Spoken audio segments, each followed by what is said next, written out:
मुद्रा के कार्य कौन कौन से हैं? कार्यों का विभाजन 4 भागों में किया गया है। मुख्य कार्य कौन से हैं, सहायक कार्य कौन से हैं, आकस्मिक कार्य कौन से हैं, विविध कार्य कौन से हैं। परिभाषाओं के आधार पर यह स्पष्ट किया गया था कि मुद्रा जो कि मूल्य का हस्तांतरण भी करती है, अंतिम भुगतान के रूप में स्वीकार की जाती है, विधिग्राह्य भी होती है और संचय के लिए प्रयोग में लाई जाती है। उन परिभाषाओं के आधार पर मुद्रा के कार्यों को 4 भागों में विभाजित किया गया है। मुद्रा का जो मुख्य या प्राथमिक कार्य है वह है विनिमय का माध्यम। विनिमय का माध्यम, एक व्यक्ति अपने दैनिक प्रयोग की वस्तुओं का किस प्रकार से वो उपभोग करे और उस वस्तु के लिए कितनी मुद्रा की इकाइयाँ त्याग करे, वह विनिमय का माध्यम कहलाती है। अगर एक चाय का कप पीना है, उसके लिए 5 रुपये त्यागता है तो 5 रुपये विनिमय मुद्रा कहलाएगी। चाय की कीमत 5 रुपये, तो विनिमय के रूप में हम जिस वस्तु को खरीदते हैं उसके लिए कितनी मुद्रा की इकाइयाँ देते हैं, तो प्रमुख रूप से विनिमय के रूप में यह कार्य करती है। दूसरा है मूल्य का मापक। मूल्य का मापक उस वस्तु में कितने गुण विद्यमान हैं। अगर एक वस्तु 5 रुपये की है या 10 रुपये की है या 25 रुपये की है, तो हम ये कह सकते हैं कि वस्तु की कीमत का निर्धारण उस मुद्रा इकाई के बराबर होता है। तो मुद्रा जो हम त्यागते हैं, उस मुद्रा जो इकाई है वह उस वस्तु की इकाई के रूप में, हम वस्तु की इकाई का मूल्य किसमें, मुद्रा के रूप में मापा जाता है। तो प्रमुख रूप से हम ये कह सकते हैं कि मुख्य कार्य एक तो जो वस्तु खरीदते हैं तो विनिमय के रूप में, और दूसरा उस वस्तु की कितनी कीमत दी जाए वह मूल्य क्या होगा, तो मूल्य मापने के रूप में मुद्रा का प्रमुख कार्य माना गया है। इसी प्रकार से सहायक या गौण कार्य कौन से हैं? सहायक और कार्य, जैसे नंबर 1, सहायक कार्यों में भावी भुगतानों का मान या आधार, भविष्य में कितना भुगतान करेंगे। यानी अगर किसी व्यक्ति ने आज कोई ऋण लिया है, उसका फ्यूचर में कितना भुगतान करेगा, उसका क्या आधार होगा और किस में होगा, तो जिस इकाई के रूप में हम भुगतान करने जा रहे हैं वह क्या होगी, मुद्रा कहलाएगी। तो भविष्य में भुगतानों का एक आधार, यानी या बैंक में कोई राशि हम जमा करवाते हैं तो बैंक हमें 5 साल बाद में जो भी एफडी करती है, आरडी करती है, उसका भुगतान कितना किया जाएगा। तो भविष्य में होने वाले जो भुगतान है उसका आधार, उसका बेस किस में होगा, मुद्रा के रूप में होगा। दूसरा जो सहायक कार्य, क्रय शक्ति का संचय। क्रय शक्ति का संचय, आज हम जिस वस्तु को खरीदते हैं, संचय के रूप में अगर मान लीजिए मुद्रा को हम जमा कहीं करवाएं बैंक में या सेठ साहूकार के द्वारा किसी अन्य व्यक्ति को देते हैं, तो फ्यूचर में जो क्रय शक्ति होगी वो कितनी होगी, क्योंकि जो भी व्यक्ति है उपभोक्ता है, अपनी आय का एक भाग इसलिए बचाता है क्योंकि भविष्य में वो अपने बच्चों की पढ़ाई लिखाई, शादी ब्याह के लिए जो पैसा बचाता है वह राशि धीरे धीरे संचय करता है, और संचय के बाद में फ्यूचर में कितनी राशि उसको अदायगी की जाएगी, भुगतान किया जाएगा। तो हम ये कह सकते हैं कि क्रय शक्ति कितनी रहेगी, भविष्य में जो क्रय शक्ति रहने वाली है वो इकाई कौन सी होगी, मुद्रा होगी। नेक्स्ट है कि मूल्य हस्तांतरण। मूल्य हस्तांतरण के रूप में मुद्रा का कार्य महत्वपूर्ण माना जाता है। आज हम ये देखते हैं, अगर कोई व्यक्ति किसी गांव में अगर कोई उसकी संपत्ति है, चाहे खेत है या भूमि या भवन है या अन्य कोई स्थायी संपत्ति है, वो उस स्थायी संपत्ति को एक स्थान से दूसरे स्थान पर उठाकर नहीं ले जा सकता, परंतु मुद्रा ही एक ऐसी चीज है जो कि उस वस्तु को, अगर भूमि है या भवन है, उसको मुद्रा के रूप में बेचता है और जो राशि प्राप्त करता है वह गांव से किसी शहर के किनारे पर जाकर बसता है, तो वहां पर उसका नया हस्तांतरण हो जाता है। तो जो स्थायी संपत्ति है उसको हम एक स्थान से दूसरे स्थान पर पलायन नहीं कर सकते, नहीं उठाकर ले जा सकते हैं। तो ऐसी इकाई जो कि उस स्थायी संपत्ति को बेच करके हम दूसरी जगह पर स्थायी संपत्ति खरीदने में सहायक हो सकते हैं, और वह इकाई कौन सी है? मुद्रा। इसीलिए हम कह सकते हैं कि मुद्रा सहायक के रूप में या गौण के रूप में कार्य करती है, जिसमें भावी भुगतानों का आधार भी हो सकता है, क्रय शक्ति का संचय भी हो सकता है और मूल्य हस्तांतरण में भी उपयोग में लाई जा सकती है। मुद्रा के आकस्मिक कार्य कौन कौन से होते हैं? आकस्मिक तौर पर मुद्रा किस प्रकार से सहायक बनती है और कौन कौन से काम करती है? यहाँ आप देखते हैं कि सामाजिक आय का जो वितरण है, समाज में हम रहते हैं, समाज में धनी और गरीब व्यक्ति विद्यमान होते हैं, उनको किस प्रकार से अधिकतम सामाजिक कल्याण में वृद्धि की जाए। जो धनी व्यक्ति है उस पर हम कर भी लगाते हैं, तो वो करों के द्वारा राशि जब सरकार प्राप्त करती है और निर्धन वर्ग में बांटती है, वितरण करती है, तो उनको राहत मिलती है, लाभ मिलता है। तो वह कौन सी इकाई है जो राहत देने वाली है? वह कौन सी इकाई है जो करारोपण के माध्यम से प्राप्त होने वाली है? तो वो किसमें? मुद्रा के रूप में ही मापी जाती है। इसीलिए हम कह सकते हैं कि सामाजिक आय का जो वितरण है, समाज में जो लोग रहते हैं, धनी और गरीब के बीच में जो खाई है, उसको कम करने के लिए सरकार मुद्रा के रूप में कर लगाती है और करों के द्वारा जो प्राप्त राशि है उसको निर्धन वर्ग में बांटती है। दूसरा, इसमें साधनों का अधिकतम प्रयोग। साधन उत्पादन के भिन्न भिन्न साधन हैं। भूमि का लगान कितना देंगे, पूंजी का ब्याज कितना देंगे, मजदूर को मजदूर क्या देंगे, प्रबंधक का वेतन क्या होगा, साहसिक लाभ कितना कमाएगा।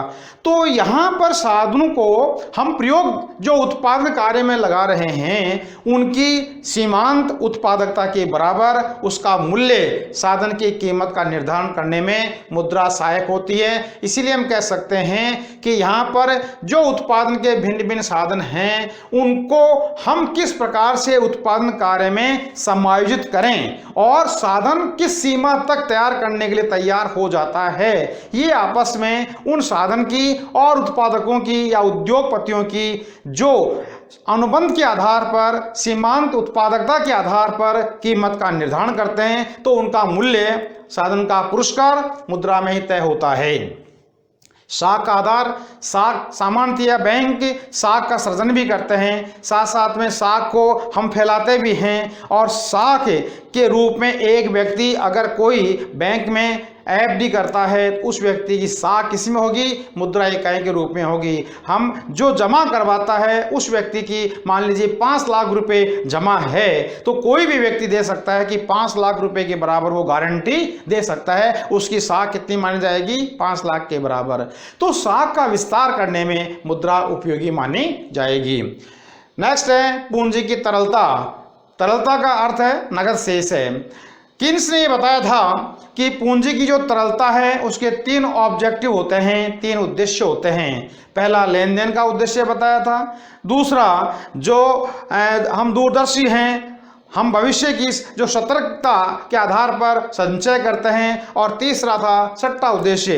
तो इन तीनों उद्देश्यों के आधार पर व्यक्ति वर्तमान में अपनी आय का एक भाग बचाता है, और जो राशि बचती है और वो खर्च नहीं होती है, बचा करके हम तरलता का निर्माण करते हैं। उद्योगपति या जो भी है, पूंजी का निर्माण होगा, धीरे धीरे उत्पादन कार्य में उसकी मांग की जाएगी।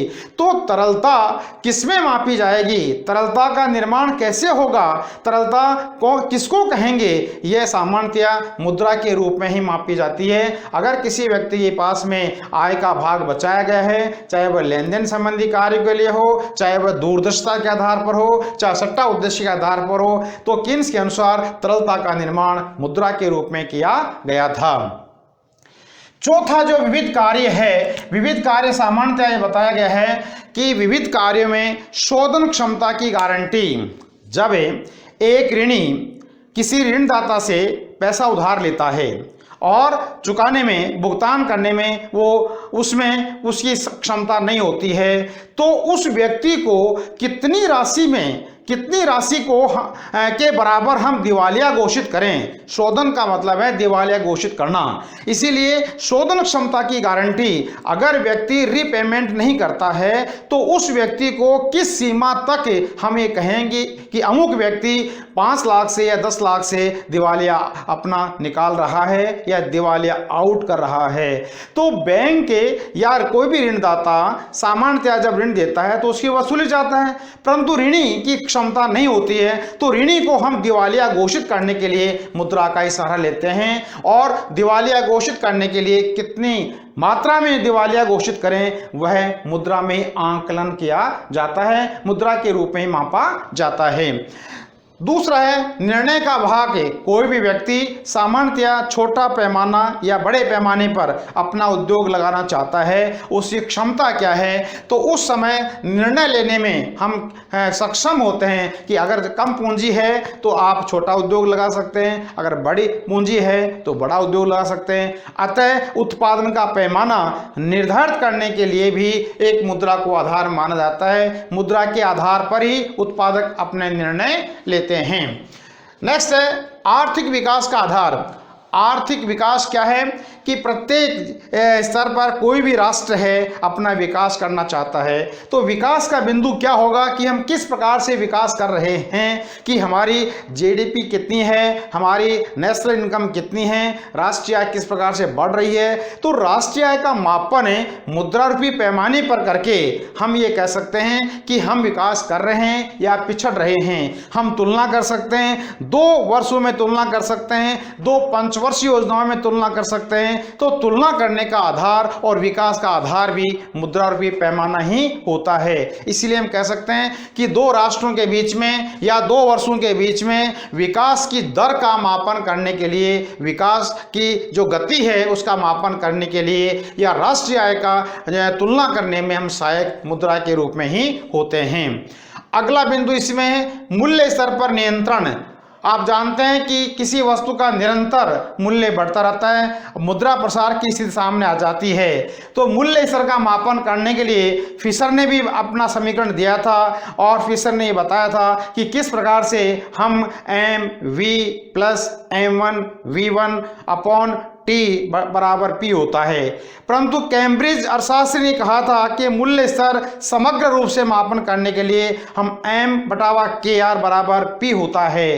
तो मूल्य स्तर किसमें मापा? मूल्य स्तर का मापन मुद्रा के द्वारा ही हुआ था कि मुद्रा कितने चलन में थी, मुद्रा क्या और शाख मुद्रा कितने चलन में थी, उनका चलन वेग क्या था, कितना व्यापार प्रभावित हो रहा था। इस टोटल जो मापन है किसमें है? मुद्रा में होता है, न कि कोई वस्तु में। इसीलिए मूल्य स्तर का जो मापन किया जाता है, चाहे व्यापार संबंधी हो, चाहे मुद्रा की इकाई हो, चाहे साख मुद्रा की इकाई हो, चाहे उनका चलन वेग हो, तो जो भी मापन करेंगे वो सामान्यतः किसमें होता है? मुद्रा के द्वारा। तो मूल्य स्तर की गणना, मूल्य स्तर का मापन, मूल्य स्तर पर नियंत्रण रखने में मुद्रा अपनी भूमिका निभाती है।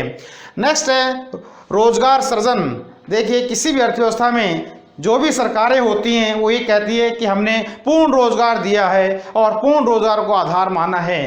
तो पूर्ण रोजगार कब? जबकि लोगों का जो जीवन स्तर जो है उसको ऊंचा उठाया गया है और लोगों की इनकम बढ़ी है, तो आय का जो रेशियो है वो पहले की तुलना में कितना बड़ा है? तो हम कह सकते हैं कि जीविका कमाने के लिए उस व्यक्ति के पास में अपने पास स्वयं के साधन हैं, उनको पूर्ण रोजगार प्राप्त है। तो पूर्ण रोजगार प्राप्त करने के लिए भी मुद्रा को आधार माना जाता है। इसीलिए रोजगार का निर्माण करने के लिए भी, सृजन करने के लिए भी हम ये कह सकते हैं कि वहाँ पर अधिक से अधिक इन्वेस्टमेंट करेंगे, विनियोग करेंगे, और राशि क्या होगी? मुद्रा होगी। 2 लाख, 5 लाख, 10 लाख जो भी होती है।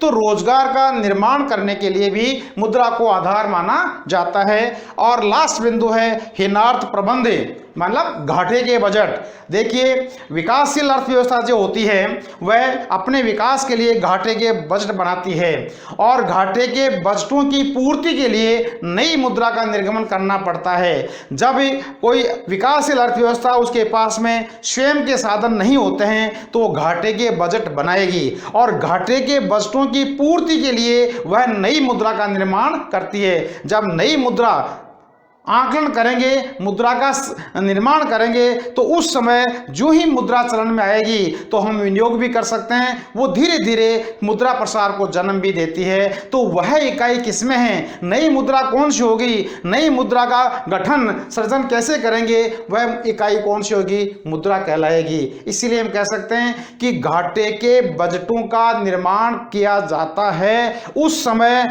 मुद्रा निर्गमन को होती है, वह इकाई कौन सी है, मुद्रा की इकाई होती है, चाहे वो पत्र मुद्रा हो चाहे अन्य कोई मुद्रा हो। तो कहने का तात्पर्य यह है कि मुख्य रूप से जो मुद्रा के फंक्शन हैं, मुद्रा के जो कार्य हैं, वो मुख्य कार्य हैं, सहायक कार्य हैं, आकस्मिक कार्य हैं और विविध प्रकार के कार्य होते हैं। इसीलिए हम कह सकते हैं कि किसी भी अर्थव्यवस्था के अंतर्गत मुद्रा के कार्यों को महत्व दिया जाता है।